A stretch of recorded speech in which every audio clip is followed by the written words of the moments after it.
பாத பூஜை செய்கிறது அதை பற்றி நான் சொல்ல வேண்டாம். ஆரம்ப காலத்தில் இந்த பாத பூஜை அவ்வளோ பிரபலியம் கிடையாது. நான் சொல்கிறது கிட்டத்தட்ட 1983 இருக்கும்னு நினைக்கிறேன். அந்த காலகட்டத்தில்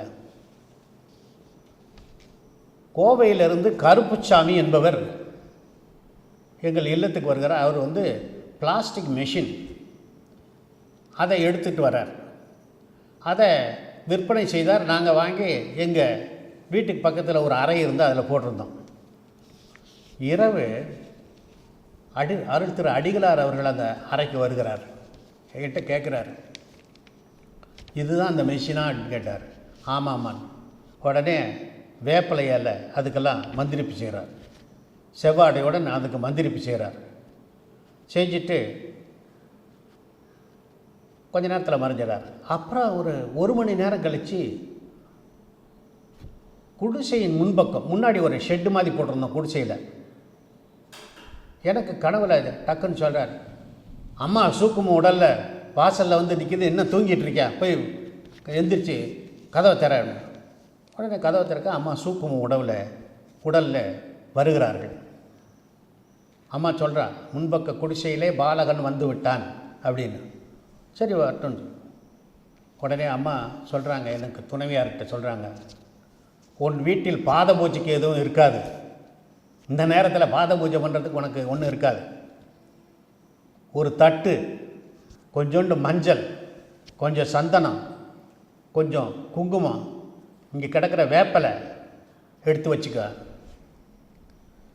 அந்த தட்டை கொண்டு போய் ஒரு இடத்துல வை, நீ பாத பூஜை செய். நான் அப்போ என்ன நினச்சிருந்தேன், எல்லோரும் வசதி உள்ளவங்களுக்கு தான் பாத பூஜை போட்டிருக்கு, நமக்கெல்லாம் எங்கள் பாத பூஜை கிடைக்க போகுதுன்னு நான் நினைத்து கொண்டு இருந்தேன். அம்மா வீடு தேடி நீ எனக்கு இதை வைத்து பாத பூஜை செய். அப்போ எனக்கு ஒரு சந்தேகம், பாத பூஜை செய்கிறோம், அம்மா வந்திருக்காங்கங்கிறது எப்படி தெரியும் அப்படின்னு நினைக்கிறேன். அம்மா சொல்கிறாங்க, பாத பூஜை செய்யும் பொழுது தட்டை தூக்கிப்பார், ஒரு நாள் தூக்க முடியாது, தட்டு மிகவும் பாரமாக இருக்குங்கிற. உடனே நாங்களும் அது மாதிரி நான் எங்கள் குழந்தைங்க 2 பேரும் எல்லாம் சேர்ந்து அம்மா அந்த இதுலேயே பாத பூஜை, அதாவது 21 முறை பாத பூஜை பண்ணணுன்னாங்க. 21 முறை பாத பூஜை பண்ணு. அந்த பாத பூஜை பண்ணுற தண்ணியை வேறொரு தட்டில் ஊற்று. 21 சித்தர்களும் அதில் ஏற்றுக்கொள்கிறார்கள். அப்படியே நாங்கள் பாத பூஜை செஞ்சோம். தட்டை தூக்கி பார்த்தா ரொம்ப கனமாக இருக்குது. அறை முழுவதும் ரோஜா மலரினுடைய மனம் பரவியது.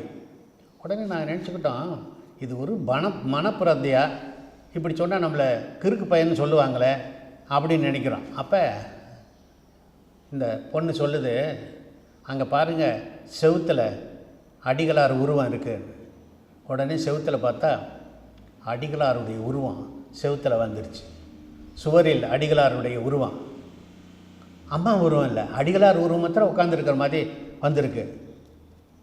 பாதம் தருபவா போற்றுவோம் என்று நம்ம சொல்வதுக்கேற்ப பாதத்தை கொடுத்து எங்களை பாத பூஜை செய்ய சொன்னது மட்டுமல்லாமல் தன்னுடைய உருவத்தையும் அதில் காட்டு. இதை இந்த உருவத்தை அன்றைக்கி நிறைய பேர், நூற்றுக்கணக்கான மக்கள் அதுக்கு வழிபாடு செய்து அந்த சுவற்றிலேயே பல மாதங்கள் அந்த அருள் திரு அடிகளாருடைய உருவம் அதிலேயே நிலைத்து நின்றுது. அதனால் பாத பூஜை என்பது அம்மா அவர்களை விரும்பி ஏற்றுக்கொள்ளக்கூடியது. அதை யாருக்கு கொடுக்கணும்னு அம்மா நினைக்கிறாங்களோ அவங்களுக்கு தான் கொடுப்பாங்க. அன்றைக்கி வீடுகள் தோறும் அம்மா பாத பூஜை ஏற்றுக்குச்சு. வீடுகள் தோறும் பாத பூஜை ஏற்றுக்குது.